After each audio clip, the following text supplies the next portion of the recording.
What I've watched with many new reps is what they do is the first thing, and I did this exact same thing, it's why I can share it to you, is what we all do is we come in, we need to sell, we need to hunt, we need to go get this big deal, we need to prove ourselves. And then what happens is you start looking at all these cold opportunities, and even though they're opportunities, the reason I say they're cold. Welcome back to First Year in Medical Device Sales. I am your host, Jacob McLaughlin, and my friends, I hope you're all doing amazing. And I wanted to come to share some knowledge because I was having a great conversation with a rep that we helped break into the industry. They are now a full line rep, which is super exciting. But we were talking about opportunities of who they should be going after. They also had the opportunity of a account that they're trying to convert. But we had to have the conversation of, is it really an opportunity? Because there was a lot of things that we needed to check before we could even tell if it was an opportunity. So that's why I wanted to go over today, just in case many of you guys are going through the same problem or the same scenario. I wanted this to be extremely helpful for you all. So how the conversation started was, I had our former member call us and they were like, hey, Jacob, wanted to let you know about this opportunity. It's a couple hours away from me, but if I got this opportunity, it would change my whole entire territory. I would definitely hit P Club and I would be blah, blah, blah, blah. And the story goes on. They were all excited, right? Now you have to understand this rep is in their first 6 months and they still haven't been acquainted with all of their accounts that they're currently at. So that's what we had to really dive deep in. And I said, okay, hey, great. So what is the opportunity here? The big thing that they have here is at this clinic, they actually do a lot of in-office procedures, which would allow them to basically own that market. And they had multiple big hitters in there, AKA they did a lot of volume for surgeons. And so they were like, well, if I get that one clinic, it's going to be absolutely amazing. I said, okay, that's huge. And that's one that you want to star on your page for like, hey, how do I hit quota? And when we're breaking it all down. But then the question I asked, let's say you got that account. Would you be able to service that account? Of course, the first reaction was, of course I can make it work. And I said, no, that's great, but let's actually talk it out. So that's 2 to 3 hours from where you're currently at, depending on traffic. Now, where is the majority of your business currently at? They tell me and I say, okay, great. How many cases a day or a week are you doing there? They tell me. Then I say, okay, compared to what you're currently doing, does that beat that business? They're like, well, no. What I've watched with many new reps is what they do is the first thing, and I did this exact same thing, it's why I can share it to you, is what we all do is we come in and then basically we're like, we need to sell, we need to hunt, we need to go get this big deal, we need to prove ourselves. And then what happens is you start looking at all these cold opportunities. And even though they're opportunities, the reason I say they're cold is because many times we don't have an easy in there. You have to think of the accounts you're already in. They're called warm leads, right? Because you're already in there. And my conversation that I had with this member was, if you spent that same amount of time to go convert this office, that even if you won the office, you might not be able to service them, because if they needed you there 3 times a week, would you be able to do that without losing business where you're currently at? And they're like, no. And I'm like, okay, and does that one currently that you're at that's local to you, account A, let's use it, does account A do more volume than account B? And they're like, yes. So I'm like, okay, so instead of going after account B, which yes could be huge and would help you hit quota, would there be the same opportunity of just going out at account A and growing your business there? Yes. And then this was the conversation we had is there the opportunity to grow in account A? Every single person is always going to say either I don't know or no opportunity. And then as you just dig deep, and as I would dig deep, I say, okay, great. So you say no. How do you know that? Well, there's 3 doctors that go there. And I'm like, great. Are there more than 3 doctors that go there that don't use your product? Well, yeah. Okay, who do they use? The competitors. Have you called on those? No. Why? Because the other reps told me blah, blah, blah, blah, blah, right? That they've used this doctor forever and don't even try or whatever it is. One of the best pieces of advice I got from a manager when I was at Medtronic was question everything. Question everything that you've been told. Question all the information that's been relayed to you.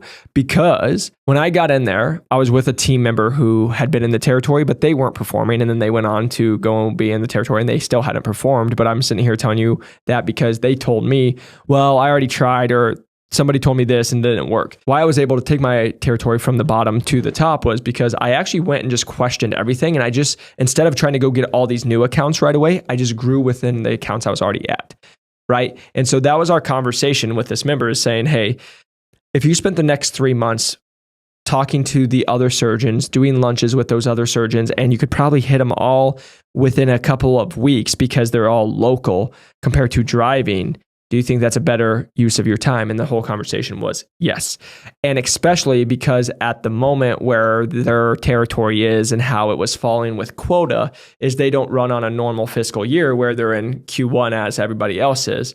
They are actually in the spot where they're almost done for their year in the next several months. And so I said, hey, instead of going and focusing on this whale and doing it, that's one that you want to focus later on. You can still go out there. For example, if you're closing these deals or you're growing account A or the accounts that are local to the territory that you're already at, that you can get there within 10, 20, 30, 50 minutes. And if you converted them, you still could be able to keep with account A and those accounts and all the new ones. That's actually a better play right now than trying to go get this whale, account B, that's 3 hours away from you. And yes, if you got it. Now, here's the thing. I would still go and put effort there, but I'm not going to put the same amount of effort that I'm putting in account A where I can grow, I can do a lot more, and it makes more sense for my territory, right? Because of just the geography. And so that's the conversation I have with a lot of new reps is many times we come in and we see the big new shiny toys. We see the whales of like, if I get this, I said the exact same thing. If I get this, I'll change the whole territory. I'll be at the top. I'll make a name for myself. I took some time doing that and it didn't take me very long to figure out I was wasting a lot of my time of just driving and stuff. And I was like, if I took that same 2-hour drive that I just did and I just went and hit 3 clinics there, I probably had a better probability of closing more doctors and closing more deals and getting more surgeons and getting more surgeries. It seems simple to say, but what many people do is they go waste their time on, hey, the account that's 64 miles away, that's an hour or two away. And then you guys are all chasing these like golden gooses that like once you hit it, oh my gosh, your life's different. Instead of grow within the accounts that you're currently at. Many of you have not pulled out all of the business that you currently could out of the accounts you're currently at. And again, yes, are some of them going to be with competitive doctors? 100%. That's where you should be able to shine. And if you have the better product and you're a better rep, you should be able to convert slowly a doctor here, a doctor there. And again, if you have, like where I was in Phoenix, I had 15 accounts just within this area. So it made more sense for me to focus on the 15 accounts here than the other 6 accounts or 12 accounts that weren't local, that were 3 hours away, that were 7 hours away, right? And then when I was out there and then I would be able to schedule where I could go do a case out there, then I would maybe spend an extra day out there. I got there early or I came in and after the surgery, I stayed another day afterwards. Then I would go and chase all the prospects that I had listed, whether I was on the plane or I had made before I drove out there, because I had a plan. And so it's the same thing with that account that I told this member, hey, that's 2 or 3 hours. That doesn't mean you never talk to them. You still communicate via email, try to go do lunches. And if it's warm, of course, you want to jump on it. But don't be taking all your time trying to convert this whale when you could be converting more surgeons at the current places you're at and using that account as, hey, let's wait until the next fiscal year. The reason I'm sharing all of this for you all is because even when I got into Medtronic, I was on a 6-month guarantee, and then how the 6-month guarantee fell almost perfectly with when the fiscal year came. And so I had basically from the first 6 months, I was guaranteed money. On the 7th month, it was like I was off it, but it was the last month of the year, the fiscal year. And then I had a new reset the following month. And so basically 1 month I ate it. And I didn't try to push. What I did in that 6 months was grow my relationships, meet people. But then what happened is I actually had a deal for over $25,000 ready to go. But what most reps will do is they're like, I'm just going to get this done. But I already understood that actually wasn't going to help me, because if I would have done it in the last month of my fiscal year, that would have gone for my last number where I was not performing, compared to I was able to delay that order by just pushing it into the next month, it was the month 1 of the new fiscal year. And I started off with the new year with a $25,000 PO for a capital purchase. And so it's just being able to do some of that math of like, hey, do I need it now? Do I need it later? Where can I spend my time the best right now? Where can I spend it a little later? And this is where it comes into that territory planning, right? Because many reps that are, again, in their first year, you guys are all like, oh, let me go here, let me go there, let me do this. And trust me, I get it. I was that person. And that's why I'm telling you, don't do this. I spent too many miles and too many hours of sitting in there. There was one account that literally had 7 surgeons in it. If I got that, I was going to just crush it. They were 25 minutes from my top accounts. I was going there, but I actually sat there for like 5 days as they were trialing the equipment. I found out they had some of our old equipment that the old rep had left. I was like, you can't keep this. I realized all that because they were just wasting my time doing it. They were always penny pinching. They were known to use our competitors all the time. And then they were just wasting my time. And I talked to one of the reps that had been in the territory a couple of years ago, and they're like, oh, yeah, they're just a bunch of tire kickers. They're never going to use you. And here I was the new rep spending hours at this clinic being like, they're doing some in-office clinics. And I'm like, in-office procedures. And I'm like, oh my gosh, they're going to use me. Like, this is great. I'm making my way. And they were just doing stuff to get free cases and get free in-office procedures so they didn't have to pay, and they got it more profit. They got more profit on that surgery. That was just a learning lesson for me. And I just want to help all the new reps out there to not fall in that trap. Instead of trying to go after these massive whales and just chase all your time, just understand not every opportunity is an opportunity, or it's not the right opportunity at the moment. And what my best advice is to anyone that is a new rep in your first 6 months, instead of thinking about what sales you can go make and where you can blow up and what account you can go grab, it would be me telling you to focus on the account you're currently in and building such a strong relationship in every single one of those accounts that people know your name, that you have really good relationships with the nurses, the scrub techs, the OR staff. And that way you can grow within, because I promise you, if you focus on that for the first 6 to 12 months, especially the first 6 months, you will eventually just start to get more business by you just being there more often. Because again, for my situation, the rep previously was never there. So the fact that I just showed up and I cared, it was like, oh my gosh, this rep's better than the other one. But I had to overcome of a rep not being there for almost a year, and they hated my company and the rep and the product I was repping. And so I had to overcome all of that. And so just focus on where you're currently at for the first 6 to 12 months, because if you do a really good job there, there's a very good chance that you're going to grow inside those accounts, and which is going to help your number.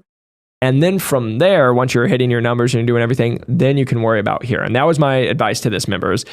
They were just so focused about going and getting this big shiny object. But I'm like, you're stepping over all these nickels and quarters and all of the things because you see a $5 bill here. The time and energy that it's taking to get this one right now is taking away from you getting the ones that are currently so close. And you could actually hammer out these way faster. And the best part is, if you got these at account A, it would actually be easier because the staff's already used to using you. Right. And so you would be good compared to if you do go get account B. Now you're going to have to go do in-services. You're going to have to make sure you're there more often. If they don't have a good experience, they're going to get mad here, which then is going to take you away from account A, which if account A is having any problems, you're going to hear about it too. You have to get very strategic when looking at where you want to go. But I just wanted to share this because having that conversation with that member, it was great. Love seeing where they're at right now. But it was just having them understand, when you guys are in sales, there's always going to be big, shiny objects, and there's always going to be opportunities to go after. What you have to start doing is figuring where the juice is worth the squeeze, right? Yes, you can get it, but what most people actually never ask is, even if I got that account, could I actually service it? Would it actually add and not take away from my current business? And now again, if that one you're going after is worth way more, then okay, there's the conversation. But there's also the conversation of when you can have something that pretty much runs, like my number one account, it was pretty much on autopilot. I just had to keep bringing in more people, and then I would just go there multiple times a week, right? I was almost there almost every day, but then it got to the point where multiple times a week, and then the staff felt really good. I'm always in service. They all like me. I made really good relationships, and then I got them more independent, which then gave me the time to go after these ones that were harder, because again, whenever you bring on a new account, normally you're going to have to do a lot of in-servicing. You're going to have to do a lot of troubleshooting. You got to, especially if they're new surgeons as well, you got to make sure that they have the greatest experience because they're so used to what they know. And again, they only want to be comfortable. And so when they try something new, they're not going to usually blame themselves, they're going to blame the product and if it's not going right. And so you just want to give them the best experience. So hopefully this was helpful, my friends. If you did find this helpful, please send it to somebody. Press that like and subscribe button. And if you want to break into medical device sales, or you personally know somebody who wants to break into medical device sales, if you send this to them, or if they want to click the link below, always happy to help you guys. Again, we've helped over 2,000 people break into medical device sales, but I just want you to know my goal is always to help you all this success, and I want you to win. We'll see you on the next one. Peace.